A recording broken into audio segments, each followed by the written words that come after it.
কি হলো কি এগুলো? একটা ফাইলের মধ্যে এতগুলো ভুল কেন? আমি কি আপনাকে পয়সা দিয়ে রাখিনি? আপনি কি মাসে পয়সা ছাড়া কাজ করেন নাকি এখানে? ম্যাডাম, কি সমস্যা হয়েছে আপনি আমাকে বুঝিয়ে বলুন। আমি সমস্যাটা সমাধান করে দেই। তাই বলে এভাবে চেঁচামেচি করতে হবে নাকি? এটা তো ভুল করেছে, তার উপর আবার এত বড় বড় কথা বলছে। এই মিস্টার, কি সমস্যা আপনার? আপনাকে না বলেছি আপনি ঠিকঠাক মতো কাজ করবেন, তারপরও এত ভুল কেন করেন? ম্যাডাম দেখুন, আমি তো আপনাকে এটা আগেই বলেছি যে আমি এর আগে কখনো কোথাও কাজ করিনি। আমি এই প্রথমবার আপনার অফিসে চাকরি নিয়েছি। তাই আমি কাজটা ঠিকমতো বুঝি না। আপনি আমাকে বুঝিয়ে দিন। এর আগে কোথাও কাজ করেননি তো কি হয়েছে? কাজকে কেউ মায়ের পেট থেকে শিখে আসে নাকি? আমি কি আমার মায়ের পেট থেকে অফিস সামলানো শিখে এসেছিলাম নাকি? যে এখন অফিস সামলাচ্ছি, কাজ শিখতে কতদিন সময় লাগে? আজকে 3 দিন ধরে আমাদের অফিসে কাজ করছেন, এখনো কাজ বুঝতে পারেননি কেন? Madam please try to understand.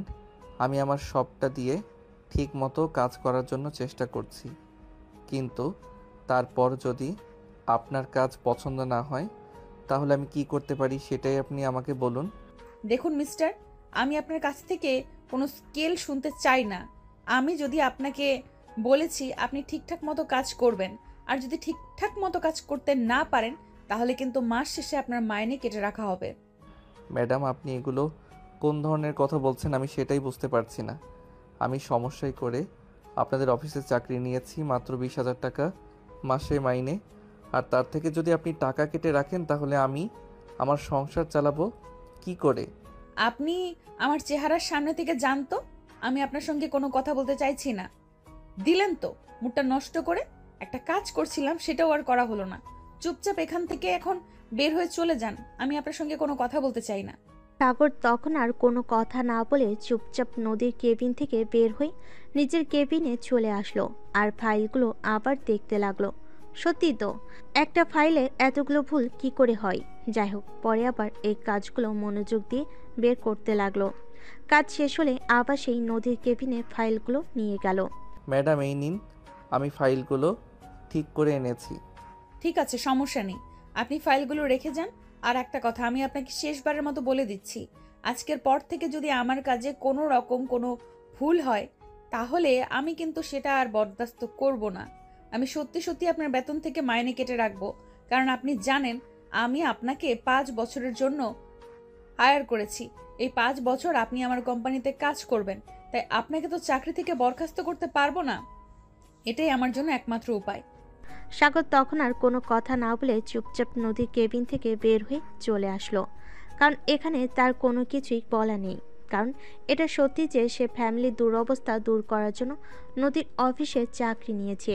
আর নদীর অফিসে যখন চাকরি নিয়েছিল তখন সে এরকমই একটা চুক্তিপত্র করেছিল যে আগামী 5 বছর সেই নদীর অফিসে চাকরি করবে, অন্য কোথাও চাকরি করতে পারবে না। আর না চাকরি ছেড়ে চলেও যেতে পারবে। না চাকরি ছেড়ে চলে যায়, তাহলে তাকে ওই 5 বছরের মধ্যে যতদিন চাকরি করতে পারবে না ততদিনের টাকা নদীর কোম্পানিকে তার দিতে হবে। এদিকে নদী যেভাবে অত্যাচার করছে এগুলো আর সহ্য করা যায় না। নতুন একজন কর্মচারী সে ভুল করতে পারে, তাই বলে কি নদী এভাবে আচরণ করবে নাকি? শুধু সাগরের সঙ্গে নদী এরকম আন্দোলন করে এটা কিন্তু নয়, নদী অফিসের সবার সঙ্গেই এরকম আচরণ করে। সেদিন অফিসের পিয়নকে সে বলেছিল একটা কফি বানিয়ে দিতে, কফিতে পিয়ন ভুল করে চিনি দিয়ে দেয়। তাই নদী রেগে কি কফিটা পিয়নের উপর ছুঁড়ে ফেলে। এই ছোট লোকের বাচ্চা, তুই জানিস না আমি কফিতে চিনি খাই না? তুই আবার কেন আমার কফিতে চিনি দিলি? আই অ্যাম সরি ম্যাডাম, আসলে আমার ভুল হয়ে গেছে। আমার বাচ্চাটা খুব অসুস্থ, তাকে নিয়ে আজ হসপিটালে যাওয়ার কথা ছিল। আমি আপনার কাছে ছুটি চেয়েছিলাম, কিন্তু আপনি আমাকে ছুটি দেননি, তাই খুব মন খারাপ করছে। ভুলে এটা করে ফেলেছি, সরি ম্যাডাম। তোদের এসব অজুহাত সারা জীবন শুধু দিতেই থাকবে। আর কি ভেবেছিস আমি তোদের এই মিথ্যা কথা বলে বুঝতে পারি না? তুই আমার সঙ্গে মিথ্যা কথা বলে অফিস থেকে ছুটি নিতে চাইছিস, আর আমি যখন তোকে ছুটি দিলাম না, তখন তুই ইচ্ছে করে আমার কাছে তো চিনি মিশিয়ে দিয়েছিস। না ম্যাডাম, একদমই নেই। আপনি আমাকে ভুল ভাবছেন, আমি এরকম কিছু করিনি। আমি সত্যিই ভুল করে চিনিটা দিয়ে ফেলেছি। আসলে মেয়েটার জন্য খুব বেশি মন খারাপ লাগছে, গায়ে প্রচণ্ড জ্বর, একা বাসায় রেখে এসেছি, তাই খুব চিন্তা হচ্ছে। এই শোন, আমি তোদের এইসব কাহিনী শুনতে চাই না। তোরা বৌদির সঙ্গে ঝামেলা করবি, আর বউ বাপের বাড়ি চলে গেলে তখন বউয়ের দোষ, তাই না?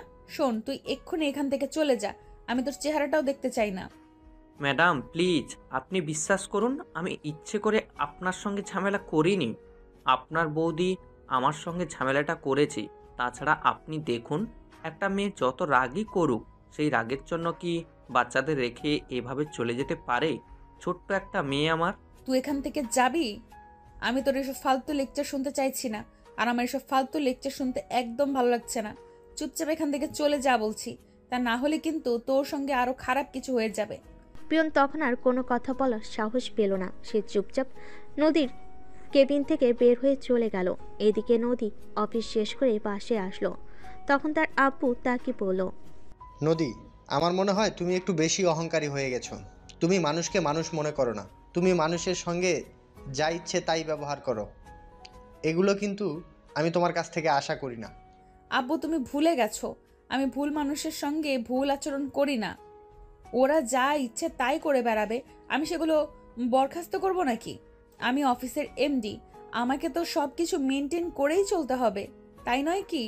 ওরা যা ইচ্ছে তাই করবে, আমি কি সেই সব কিছু সহ্য করব? কখনোই না। দেখো নদী, অফিস তুমি একা সামলাচ্ছ সেরকমটা কিন্তু নয়। আমিও কিন্তু অফিস সামলেছি, তাই অফিসে কি করতে হবে সেটা কিন্তু তোমার থেকে আমি খুব ভালো করে জানি।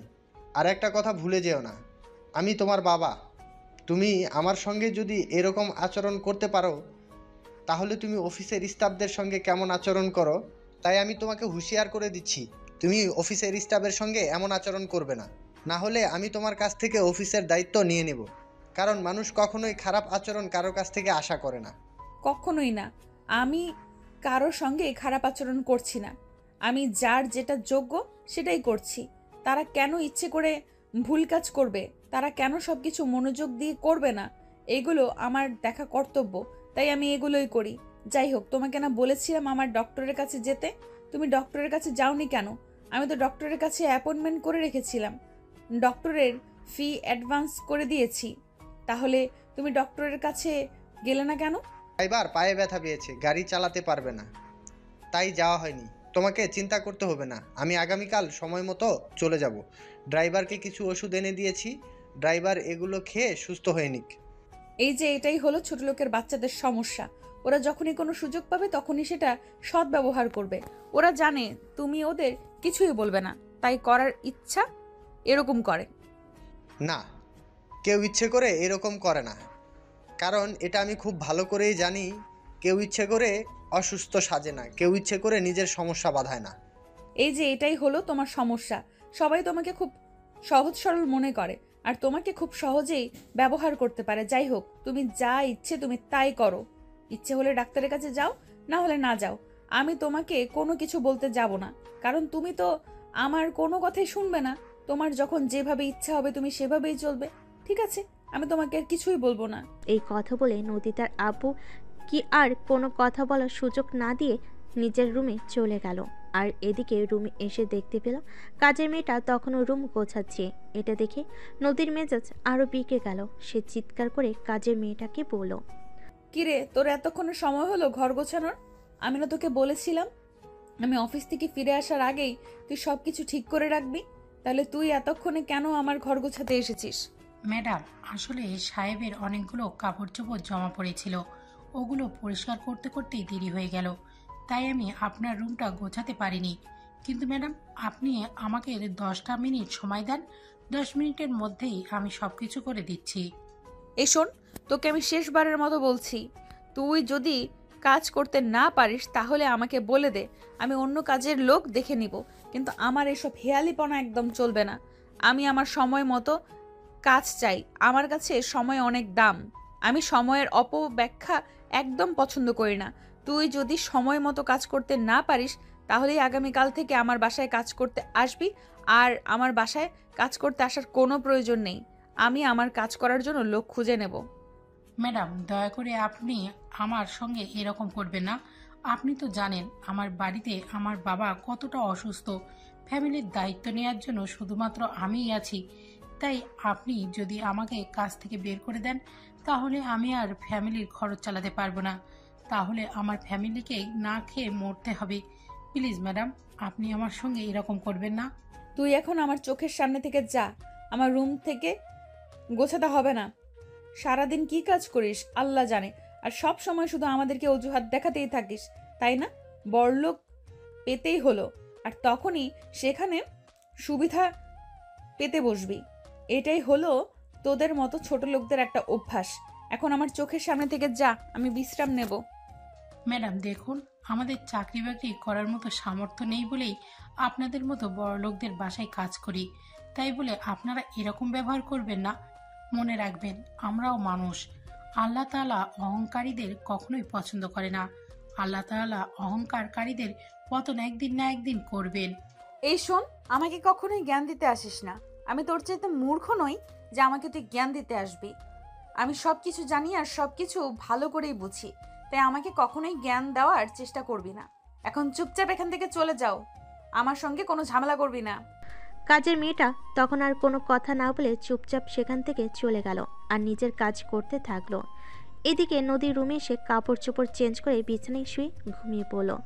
ঘুম ভাঙলো রাত তখন 11টা বাজে। সবাই খাওয়া দাওয়া করে নিজের রুমে চলে গেছে। নদী ফ্রেশ হয়ে এসে ডাইনিং টেবিলে গেল। ডাইনিং টেবিলে কোনো খাবার দেখতে না পেয়ে চিৎকার দিয়ে উঠল। আমি যে এখনো রাতের খাবার খাইনি, তাহলে ডাইনিং টেবিলে খাবার কোথায়? আর সবাই কোথায় গেল?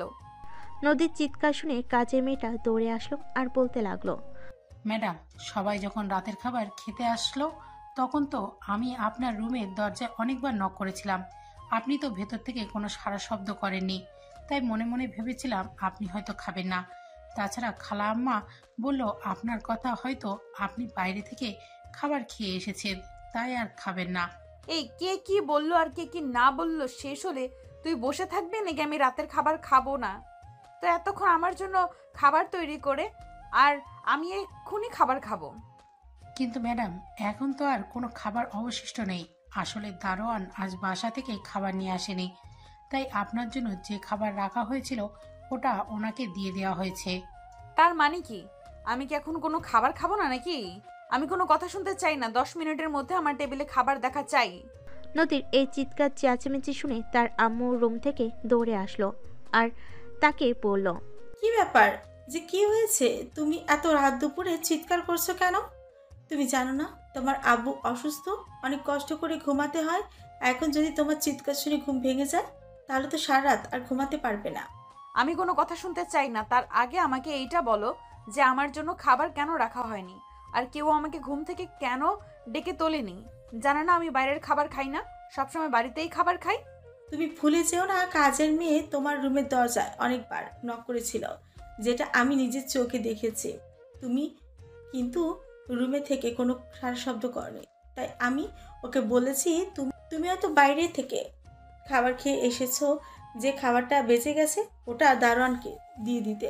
এখন তুমি এখানে চিৎকার করছো কেন? আমি কি এখন খালি পেটে ঘুমাবো কিনা সেটাই জানতে চাইছি। তোমার মতো মেয়ে কেন যে আমার পেটে হলো সেটাই বুঝতে পারছি না। এখানে একটু মুখটা বন্ধ করে বসো, আমি তোমার জন্য কিছু করে আনছি। নদী তখন রাগে ফুসফুস করতে করতে ডাইনিং টেবিলে বসে থাকলো আর এদিকে তার মা রান্নাঘরে চলে গেল। তার জন্য কিছুক্ষণ পর খাবার বানিয়ে নিয়ে আসলো আর তারপর সেটা তার সামনে দিয়ে বলল, এই নাও তোমার খাবার। আর একটা কথা বলি, তুমি এখন অনেক বড় হয়েছো, তাছাড়া তুমি মেয়ে মানুষ, এই উগ্র আচরণ তোমাকে মানায় না। তুমি ভালো মানুষের মতো আচরণ করো, তুমি মেয়ে মানুষ, এটা তুমি ভুলে যেও না। কি করেছি আমি, আর আমাকে কি করতে হবে সেটাই বলো। আমি কি সবাইকে মাথায় নিয়ে নাচবো নাকি? শোনা, এটা না কোনো দিনই আমার করা হবে না।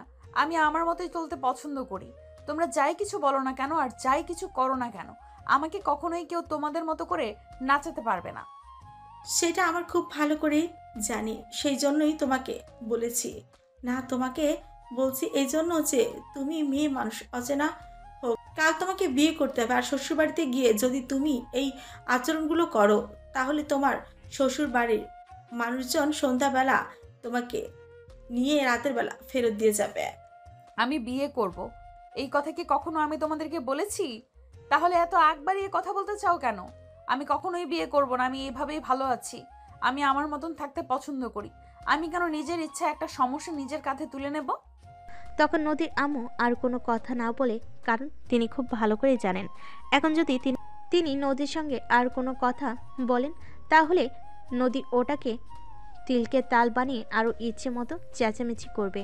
তাই নদীর আম্মু আর কোনো কথা না বলে চুপচাপ সেখান থেকে চলে গেলেন। তারপর নদী খাবার খেয়ে নিজের রুমে চলে আসলো আর ল্যাপটপে বসে বেশ কিছুক্ষণ অফিসের কাজ করলো।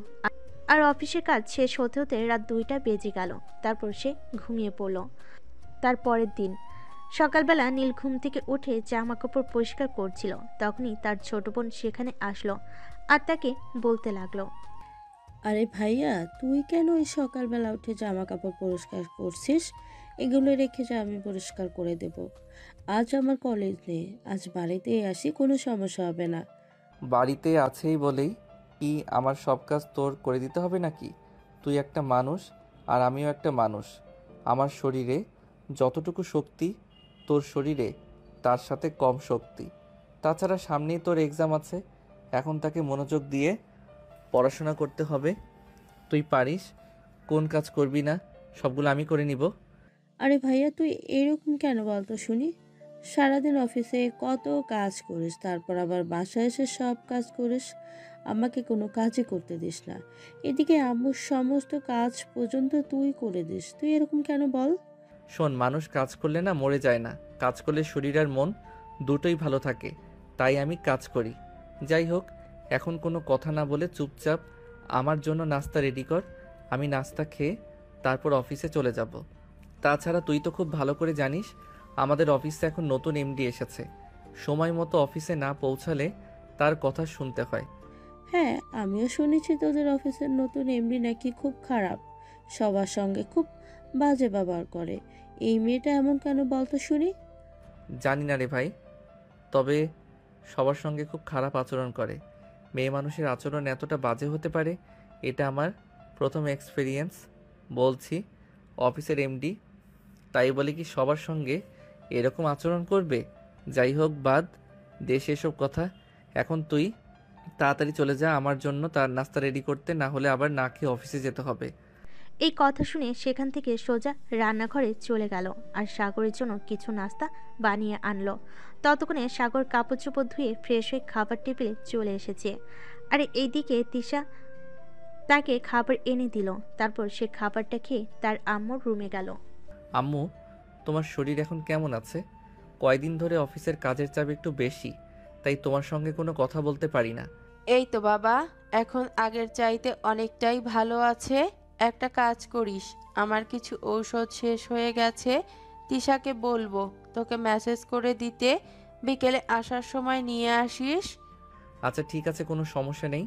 আমি অফিস থেকে আসার সময় তোমার জন্য ওষুধ নিয়ে আসবো। আর অন্য কিছু লাগলে বলে দিও। আমি তো ইদানিং অফিসে অনেক কাজের চাপে আছি, তাই কোনো কিছুর খোঁজ রাখতে পারছি না। আচ্ছা বাবা, ঠিক আছে, তাহলে তুই এখন অফিসে চলে যা, তারপর আমি তিশাকে বলে দেব তোকে মেসেজ করে দিতে। সাগর তখন আর কোনো কথা না বলে অফিসে চলে আসলো। অফিসে আসতে আসতে তার প্রায় 5 মিনিটের মতো লেট হয়ে গেছে। আসলে রাস্তায় অনেক জ্যাম ছিল। তাছাড়া প্রতিদিন তাকে পাবলিক বাসে করে অফিসে যাতায়াত করতে হয়, তাই রাস্তার যানজট এগুলো সামলে নিয়েই তাকে অফিসে আসতে হয়। তাই সে প্রতিদিন অফিস টাইমের আরও আধা ঘন্টা আগে বাসা থেকে বের হয়। যদি কোনো দিন রাস্তায় জ্যাম না থাকে তাহলে সে 10 মিনিট আগে পৌঁছে যায়, আর যদি জ্যাম থাকে তাহলে সে লেট হবে, এটা আর বলতেই হয় না। অফিসে এসে নিজের কেবিনের দিকে যাচ্ছিল, তখনই পিয়ন এসে তাকে বলে, আসসালামু আলাইকুম স্যার, আপনারে ম্যাডাম ওনার কেবিনে ডাকছেন। ওয়ালাইকুম আসসালাম। আচ্ছা ঠিক আছে, আপনি যান, আমি আজ যাচ্ছি। এই বলে সাগর নিজের কেবিনে নিজের ব্যাগপত্র রেখে সোজা নদীর কেবিনে চলে আসলো আর দরজার সামনে দাঁড়িয়ে বলল, আসসালামু আলাইকুম ম্যাডাম, আপনি কি আমায় ডেকেছেন? দেখেছি কি আর সাধে নাকি? আপনি প্রতিদিন অফিসে লেট করে কেন আসেন? আপনি কেন বলেছি আপনি অফিসের টাইম মতো চলে আসবেন, তাহলে প্রতিদিন আপনার লেট কেন হয়? ম্যাডাম, আমি তো প্রতিদিন অফিসের টাইম হওয়ার অনেকক্ষণ আগেই বাসা থেকে বের হই, কিন্তু কি করব বলেন, পাবলিক বাসে আমাকে যাতায়াত করতে হয়, তাই একটু লেট হয়ে যায়। তাছাড়া আজকে রাস্তায় অনেক জ্যাম, সেটা তো আপনি দেখেছেন। তাহলে আমি কি করে তাড়াতাড়ি অফিসে আসব সেটাই আমাকে বলেন। আপনাদের এইসব ঝামেলা আমার আর শুনতে ভালো লাগছে না। ঠিক আছে, সমস্যা নেই। আমি কাল থেকে অফিসে আসার সময় আপনাকে আপনার বাসার সামনে থেকে নিয়ে আসব।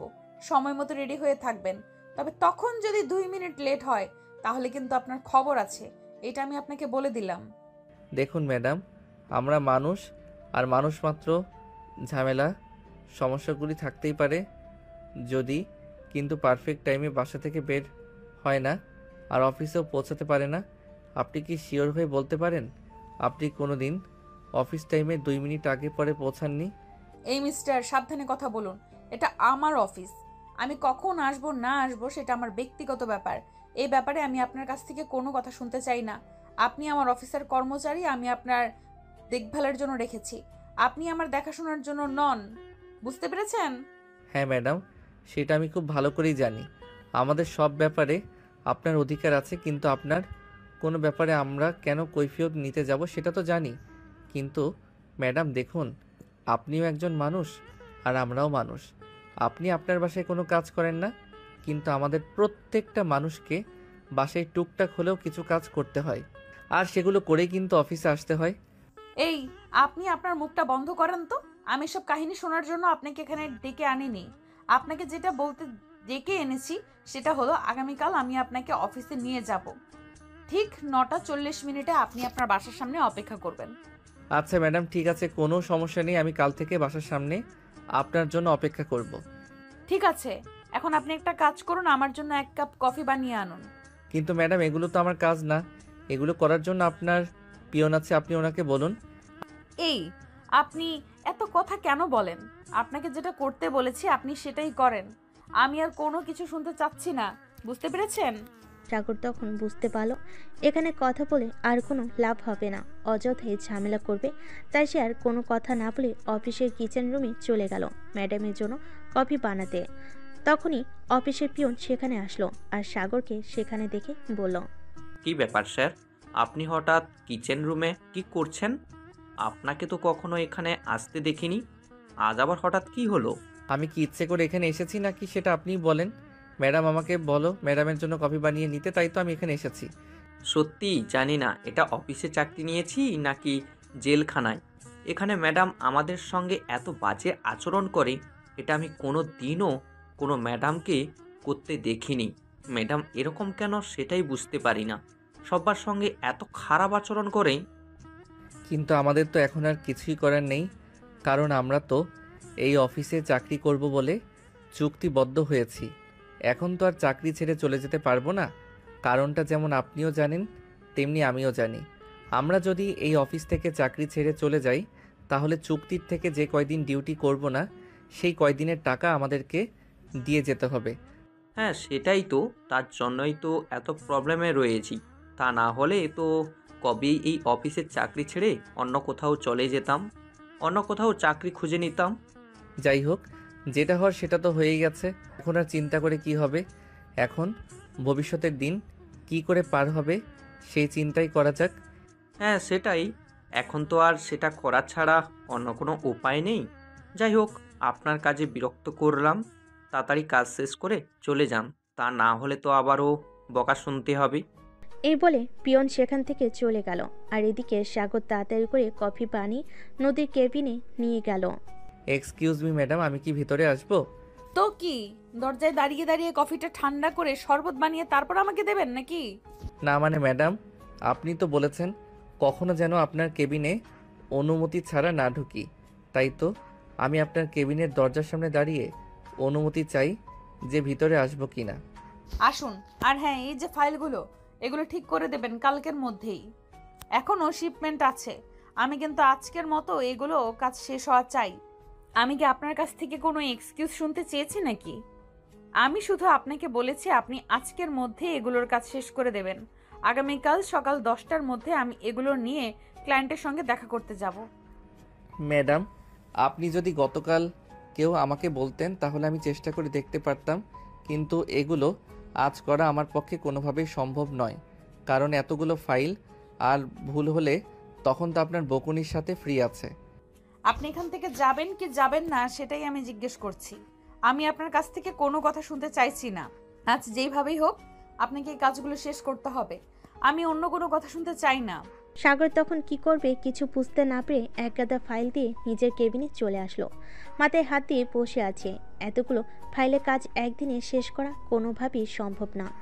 তখনই তার অফিস কলিগ রিমি তার কেবিনে আসলো। তাকে এভাবে মাথায় হাত দিয়ে চিন্তিত হয়ে বসে থাকতে দেখে রিমি বলল, কি ব্যাপার মিস্টার সাগর, কোনো সমস্যা হয়েছে নাকি? আপনি এভাবে মাথায় হাত দিয়ে বসে আছেন কেন? এই যে দেখুন, এতগুলো ফাইল ম্যাডাম বলেছে আজকে আমাদের এই ফাইলগুলোর কাজ শেষ করতে হবে, কিন্তু এতগুলো ফাইলের কাজ আমি কি করে শেষ করব? তাছাড়া এই ফাইলগুলোর কাজ 1 সপ্তাহ আগে এসেছে। ম্যাডাম তখন যদি দিয়ে দিত আমি আস্তে আস্তে সব শেষ করে রাখতে পারতাম, কিন্তু একদিনে এতগুলো কাজ আমি কি করে করব বলেন? সেটা বলে তো আর কোনো লাভ নেই। দুর্ভাগ্যবশত আমরা এই অফিসেই চাকরি নিয়েছি। এখন আর চাকরি ছেড়ে চলেও যেতে পারছি না। যতদিনের জন্য চুক্তিবদ্ধ হয়েছি ততদিন আমাদেরকে এই ঝামেলা পোয়াতে হবে। কেন যে এখানে চাকরি নিতে গেলাম সেটাই বুঝি না। হ্যাঁ, সেটাই, সবই কপালের ব্যাপার। তা না হলে কেন এখানে চাকরি করতে আসতে গেলাম? যদি এখানে চাকরি করতে না আসতাম তাহলে তো আর এসব ঝামেলার মধ্যে থাক বলতে হতো না। যাই হোক, আপনি কেমন আছেন? এই তো আছি, আলহামদুলিল্লাহ ভালোই। কিন্তু এই অফিসের চাকরি নিয়ে ভালো আর কতদিন দেখা যাক। ম্যাডাম আমাদের উপর যেভাবে অত্যাচার করেন, যেভাবে খারাপ আচরণ করেন, এগুলো আর সহ্য করা যাচ্ছে না। এরকম ছিল না। ওনার মেয়ে কি করে এরকম হলো সেটাই ভাবতে পারছি না। হ্যাঁ সেটাই, আমি তো আগের এমডি স্যারের ব্যাপারে জেনে শুনে এখানে চাকরি করতে এসেছিলাম। জানতাম এমডি স্যার খুবই ভালো, কিন্তু নতুন এমডি ম্যাডাম যে এতটা খারাপ হবে সেটা কোনোদিনও কল্পনা করিনি। যাই হোক, ওইসব কথা বাদ দিয়ে দিন। এখন তো আর ওইসব চিন্তা করে লাভ নেই। যা হওয়ার তা হয়ে গেছে। একটা কাজ করুন, আপনার কিছু ফাইল আমাকে দিন।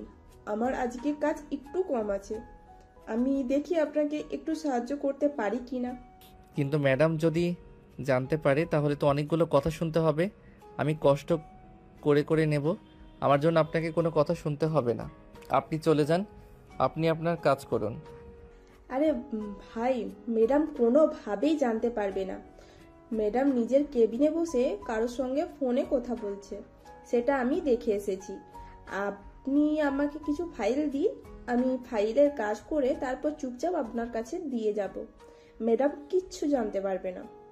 কিন্তু ম্যাডাম যদি কোনোভাবে কোনো কিছু জেনে যায় তখন কি হবে? আমি তো সেটাই ভেবে পাচ্ছি না।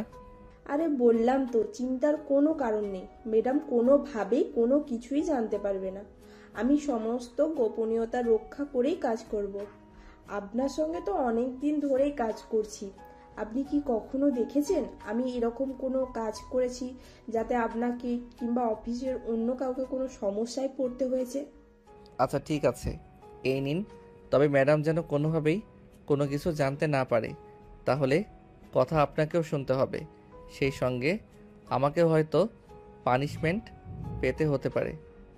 রিমি তখন কোনো কথা না বলে চুপচাপ ফাইলগুলো নিয়ে নিজের কেবিনে চলে গেল।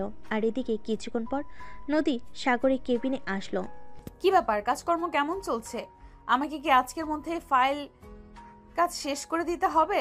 তা না হলে কিন্তু এর জন্য আপনাকে পানিশমেন্ট পেতে হবে, এটা মাথায় রাখবেন। ঠিক আছে ম্যাডাম, আপনি কোনো চিন্তা করবেন না। আমি আমার সর্বোচ্চটা দিয়ে চেষ্টা করছি, দেখা যাক কতদূর করতে পারি। কিন্তু ম্যাডাম সমস্যা হইতেছে একটাই, আমি এতগুলো ফাইলের কাছে একদিনে কি করে করব? আপনাকে তো আমি বলেই দিয়েছি আমি কোনো কথা শুনতে চাই না। আমি আজকের মধ্যে আমার কাজগুলো চাই, সবার চাই।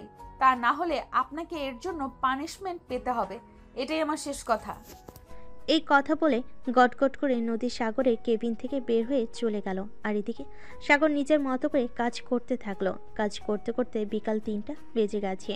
সে দুপুরে খাবার খায়নি। অপরদিকে রিমি দুপুরে খাবার খেয়ে ফাইলগুলোর কাজ শেষ করে সাগরের টেবিলে নিয়ে আসছিল। এই নেন, আমি ফাইলগুলোর কাজ করে দিয়েছি। অসংখ্য ধন্যবাদ আপনাকে, আপনি আমার কাজ অনেকটা এগিয়ে দিয়েছেন। আপনি সত্যি অনেক ভালো মানুষ। আমাদের অফিসের এমডি ম্যাডাম যদি আপনার মতো ভালো মানুষ হতো তাহলে অফিসের করতো একটা স্টাফ খুব ভালো মতো কাজ করতে পারতো। আচ্ছা যাই হোক, যা হবার তা হয়েই গেছে, এখন আর চিন্তা করে কি হবে?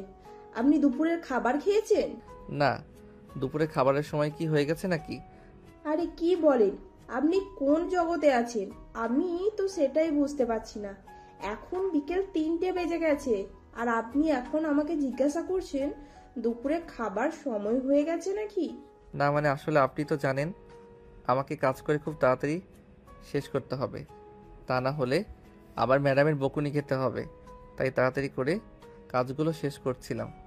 আপনি দুপুরের খাবারটা খেয়ে নিন, আমি ততক্ষণে আপনার ডেস্কে বসে কাজ করি। না, সেটার কোনো প্রয়োজন হবে না, আমি করে নিতে পারবো। আপনি এমনিতেই আমার অনেক বড় উপকার করেছেন, তার জন্য আপনাকে অসংখ্য ধন্যবাদ। এখন যদি আবার ম্যাডাম এসে আপনাকে এখানে দেখে তাহলে আপনাকে কথা শুনতে হবে, সেটার কোনো প্রয়োজন নেই। আপনি চলে যান, আমি করে নিতে পারবো। আচ্ছা ঠিক আছে, তাহলে আমি চলে যাচ্ছি। আর হ্যাঁ, আপনি যদি সবগুলো ফাইলের কাজ শেষ করতে না পারেন তাহলে আর কিছু ফাইল আমাকে দিয়ে দিন। না, যেগুলো আছে আমি প্রায় করে নিতে পারবো, আপনি আপনার কাজ করুন। আপনি যদি আবার আপনার কাজ শেষ করতে না পারেন তাহলে তো আবার আপনি বকা খাবেন। তখন রিমি আর কোনো কথা না বলে নিজের কেবিনে চলে গেল আর নিজের কাজ করতে থাকলো। এদিকে সাগর সেদিন দুপুরে খাবার না খেয়েই কাজ করছিল, কারণ যেভাবেই হোক তার এই কাজগুলো শেষ করতে হবে, তা না হলে আবার নদী তাকে হাজারটা কথা শোনাবে আর সেই সঙ্গে হয়তো পানিশমেন্টটাও পেতে হবে, তাই কাজগুলো শেষ করে ফেলাই উত্তম। অপরদিকে তখনই বিকেল 5:30 বাজে। 6টায় অফিস ছুটি হবে, তাই নদী সাগরের কেবিনে আসে। কি হলো, কাজ শেষ হয়েছে নাকি আমি আবার এই ফাইলগুলো চেক করে তারপর বাসায় যাব? ম্যাডাম, এই তো প্রায় হয়ে এসেছে, আর 2টা ফাইল আছে, এগুলো করে নিলেই শেষ হয়ে যাবে। ঠিক আছে, তাড়াতাড়ি করুন, আমি ফাইলগুলো চেক করে তারপর বাসায় যাব। 6টা বাজার 10 মিনিট আগে যেন ফাইলগুলো আমি আমার কেবিনে দেখতে পাই। এই কথা বলে নদী সাগরের কেবিন থেকে চলে গেল আর এদিকে সাগর তাড়াহুড়ো করে কাজ করতে লাগলো। প্রায় 6টা বাজে, তখন সে ফাইলগুলো নিয়ে নদীর কেবিনে গেল। ম্যাডাম, এই নিন, আমার কাজ শেষ হয়ে গেছে, আপনি চেক করে নিতে পারেন। নদী তখন ঘড়ির দিকে তাকিয়ে দেখলো 6টা বাজতে আর 1.5 মিনিট বাকি, তাই সে চোখ রাঙিয়ে সাগরের দিকে তাকিয়ে বলল, কি ব্যাপার, আপনাকে না বলেছিলাম 6টা বাজার ঠিক 10 মিনিট আগে নিয়ে আসবেন, আমি এই 10 মিনিটে ফাইলগুলো চেক করে নেব, কিন্তু আপনি কেন 8 মিনিট লেট করেছেন? ম্যাডাম, এতগুলো ফাইলের কাজ করতে করতে আমি ক্লান্ত হয়ে গেছি, আর 8 মিনিট সময়ের জন্য এভাবে কথা শোনাতে হয় নাকি?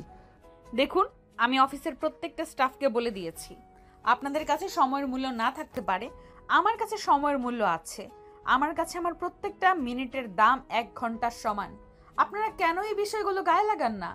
দেখুন ম্যাডাম, আমরা সব কিছু দেখে শুনে চলারই চেষ্টা করি আর অফিসের সকল নিয়ম মেনে চলার চেষ্টা করি, কিন্তু আপনি আমাদের সঙ্গে যেরকম আচরণ করেন এরকম আচরণ করলে না আপনার অফিসের কেউ চাকরি করবে না, সেটা যার কোনোভাবেই হোক, কারণ মানুষ যেখানে রেসপেক্ট পায় সেখানে কষ্ট হলেও কাজ করতে পারে, কিন্তু যেখানে রেসপেক্ট পায় না সেখানে মাসে লাখ টাকা মাইনে পেলেও কাজ করার ইচ্ছা থাকে না।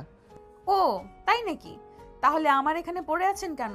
অন্য কোথাও চাকরি নিয়ে নেন, আমি আপনার মতো হাজারটা এমপ্লয়ি পেয়ে যাব আমার সঙ্গে কাজ করার জন্য, বুঝতে পেরেছেন? ওই যে একটাই কারণ, আপনার এখান থেকে চলে গেলে 5 বছরের জন্য যে চুক্তিপত্রে সাইন করেছি ওর টাকাটা দিতে হবে, ওই টাকাটা দেওয়ার মতো ক্ষমতা আমার নেই, তাই এখানে পড়ে আছি, নয়তো এগুলো সহ্য করতাম না কোনোদিনও। এখন দয়া করে এসব বকবকানি বন্ধ করে এখান থেকে চলে যান তো দেখি। সাগর তখন আর কোনো কথা না বলে চুপচাপ সেখান থেকে চলে আসলো আর অফিস ছুটির পর বাসে চলে আসলো। বাসে আসবে তার ছোট বোন তাকে বলল, ভাইয়া, আগামী পরশু শুক্রবার তুই আমাকে নিয়ে একটু বাইরে ঘুরতে যাবি। অনেকদিন কোথাও ঘুরতে যাওয়া হয় না, আমার খুব ইচ্ছে করছে বাইরে কোথাও একটু ঘুরতে যেতে। আচ্ছা ঠিক আছে, সমস্যা নেই, আমি তোকে নিয়ে ঘুরতে যাব, তুই সকালবেলা আমাকে ঘুম থেকে ডেকে দিস। আচ্ছা ভাইয়া, ঠিক আছে, ধন্যবাদ তোকে, তুই সত্যি অনেক ভালো। সারা সপ্তাহ কত কাজ করিস, নিজেকে সময় দেওয়ার মতো সময় পাস না, কিন্তু আমি যখন তোকে কোথাও ঘুরতে নিয়ে যেতে বলি তুই কখনো না বলিস না। শোন, তুই আমার একমাত্র আদরের ছোট বোন। আমাদের অর্থ সংকট, কিন্তু তা না হলে আমি তোকে রাজকন্যার মতো করে রাখতাম। তাই আমি আমার সাধ্য মতো তোকে সব কিছু দেওয়ার চেষ্টা করি। জানি না আমি কতটুকু দায়িত্ব পালন করতে পারছি। হয়তো আব্বু বেঁচে থাকলে তোর কোনো ইচ্ছায়ও পূর্ণ রাখতো না, কিন্তু বিশ্বাস কর, আমি আমার সবটা দিয়ে তোকে ভালো রাখার চেষ্টা করি। সেটা আমি খুব ভালো করেই জানি তুই আমাকে যতটা ভালো রেখেছিস। আব্বু বেঁচে থাকলেও হয়তো আমাকে এতটা ভালো রাখতে পারতো না। তোর মতো ভাইয়া পার ভাগ্যর ব্যাপার। সত্যি আমি খুব ভাগ্যবতী যে তোর মতো ভাইকে পেয়েছি। অতঃপর কথা বলতে বলতে তিশা সাগরের জন্য নাস্তা বানিয়ে নিয়ে আসলো। আর তারপর দুই ভাই বোনে মিলে একসঙ্গে বসে নাস্তা খেয়ে নিল। নাস্তা খেতে খেতে সাগর তিশাকে বলল, তোকে একটা কথা বলার ছিল। আম্মুর শরীরটা তো ইদানিং ভালো যাচ্ছে না। তোর মনে হয় খুব কাজের প্রেশার পড়ে গেছে, তাই না? ভাবছিলাম আম্মুর জন্য একটা নার্স রাখবো যে আম্মুর সেবা করবে। তোর পড়াশোনা, এদিকে আমার অফিস, সব মিলিয়ে আমরা তো আম্মুকে সময় দিতে পারছি না।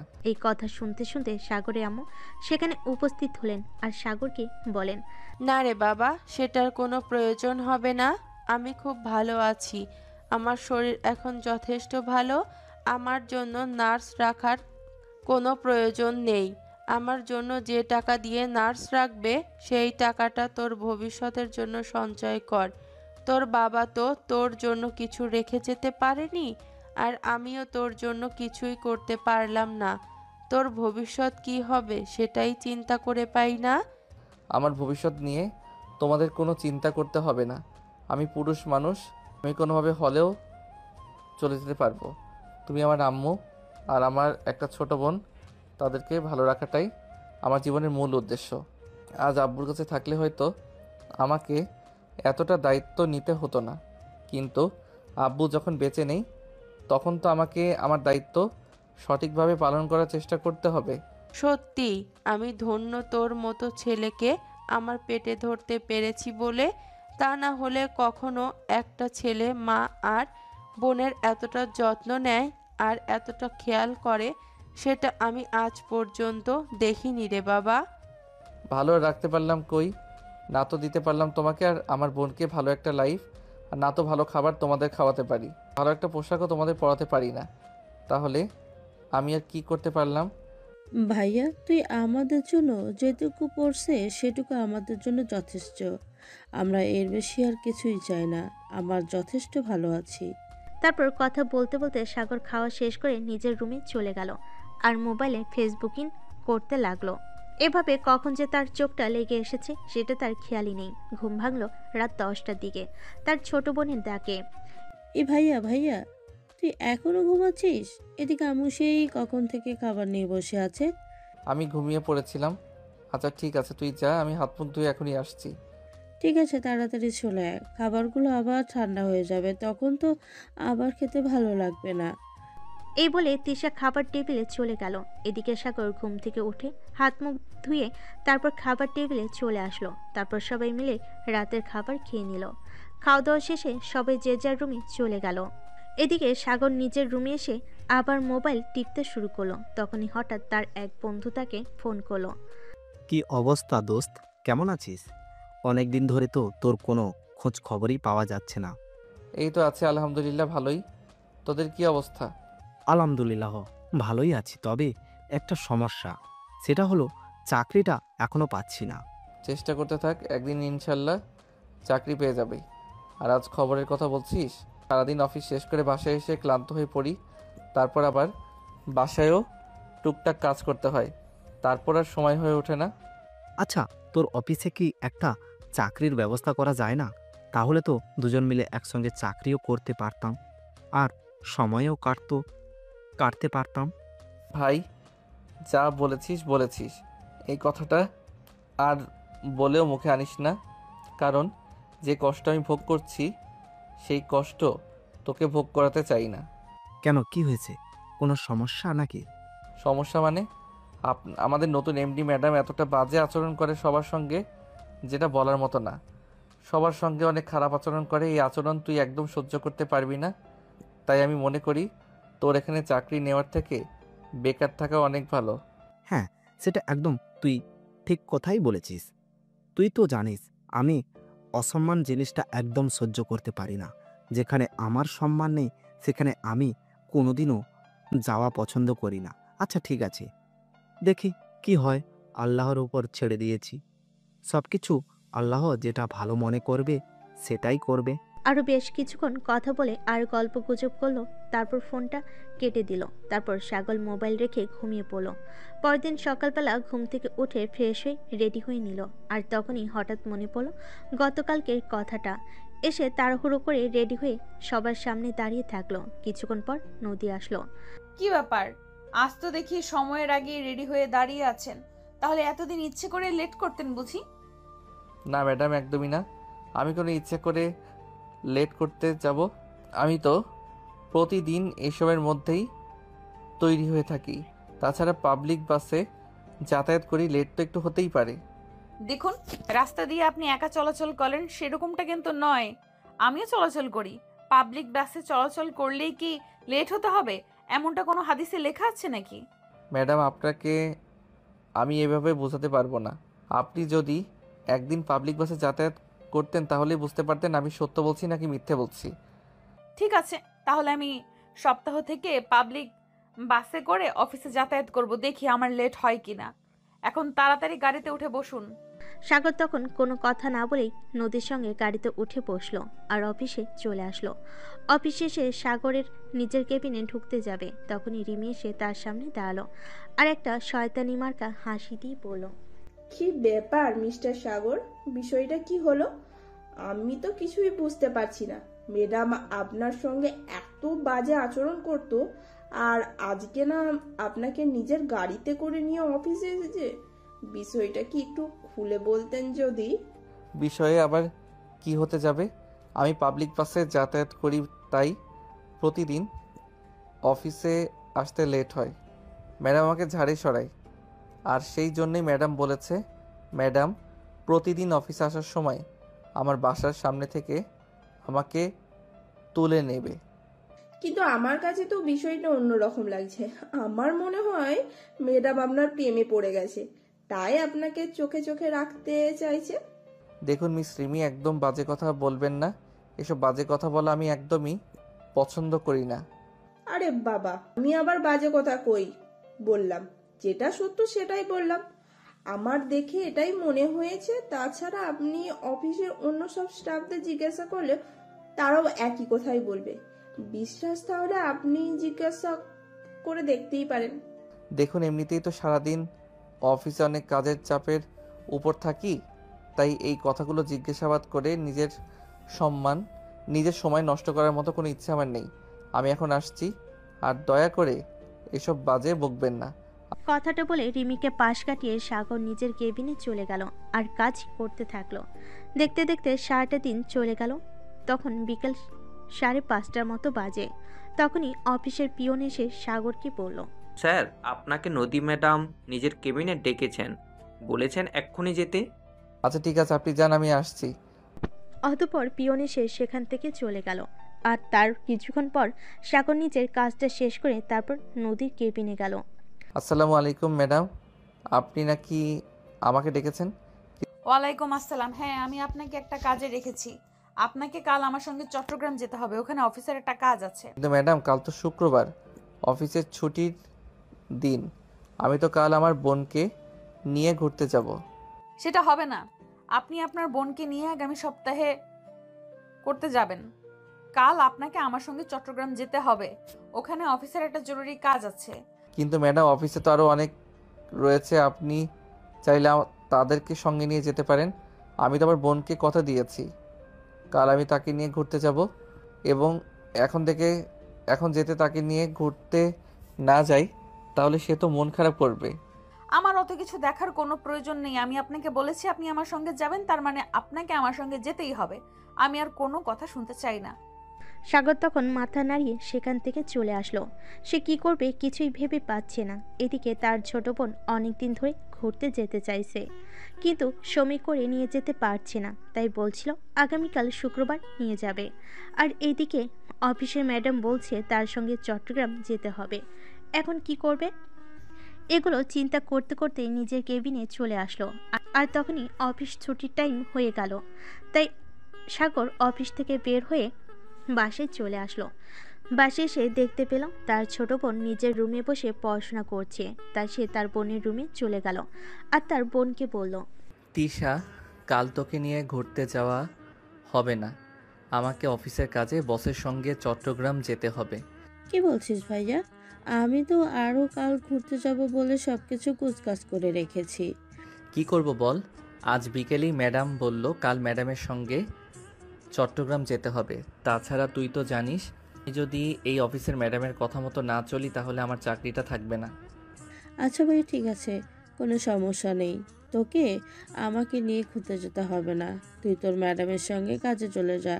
আমি না হয় পরে একবার তোকে নিয়ে ঘুরতে যাব। আচ্ছা ঠিক আছে, প্লিজ বোন, আমার মন খারাপ করিস না। আমি আগামী সপ্তাহে তোকে নিয়ে ঘুরতে যাব।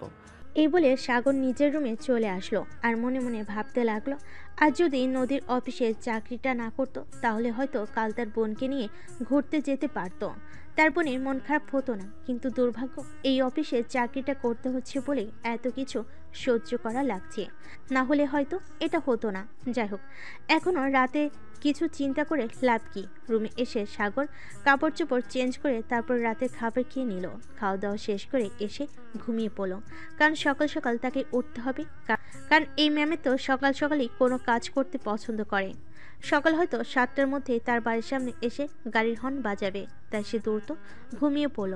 পরের দিন সকাল আনুমানিক 6টা বাজে, তখনই তার ফোনে রিংটোন বাজতে শুরু করলো। 2-3বার ফোনটা বাজার পর সে ফোনটা হাতে নিয়ে দেখলো তার বস মানে নদী তাকে ফোন করেছে। তাই সে ফোনটা রিসিভ করলো। আসসালামু আলাইকুম ম্যাডাম। ওয়ালাইকুম আসসালাম। একটা কাজ করো, তুমি এক্ষুনি ঘুম থেকে উঠে তাড়াতাড়ি করে ফ্রেশ হয়ে তৈরি হয়ে নাও। আমরা কিছুক্ষণ পরেই বেরোবো। আমাদের সকাল 10টার মধ্যে চট্টগ্রাম পৌঁছাতে হবে। আচ্ছা ম্যাডাম, ঠিক আছে, আমি ঘুম থেকে উঠে তৈরি হয়ে নিচ্ছি। এই কথা বলে সাগর ফোনটা কেটে দিয়ে বিছানা থেকে নেমে ওয়াশরুমে চলে গেল। তারপর রুমে এসে তৈরি হয়ে নিল।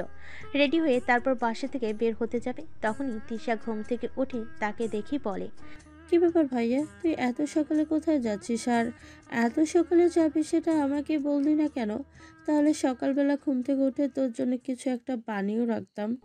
না, রাস্তা থেকে কিছু একটা খেয়ে নেব। তাছাড়া ম্যাডামের সঙ্গে যাচ্ছি, সে যখন নাস্তা করবে তখন কি আর আমাকে রেখে নাস্তা করতে পারবে নাকি? আর তোর কলেজ বন্ধ, তাই আর সকাল সকাল তোকে ঘুম থেকে ডেকে তুললাম না। যা ঘুমিয়ে পড়। আবার 10টার দিকে ঘুম থেকে উঠে তারপর মা আর তুই কিছু বানিয়ে খেয়ে নিস।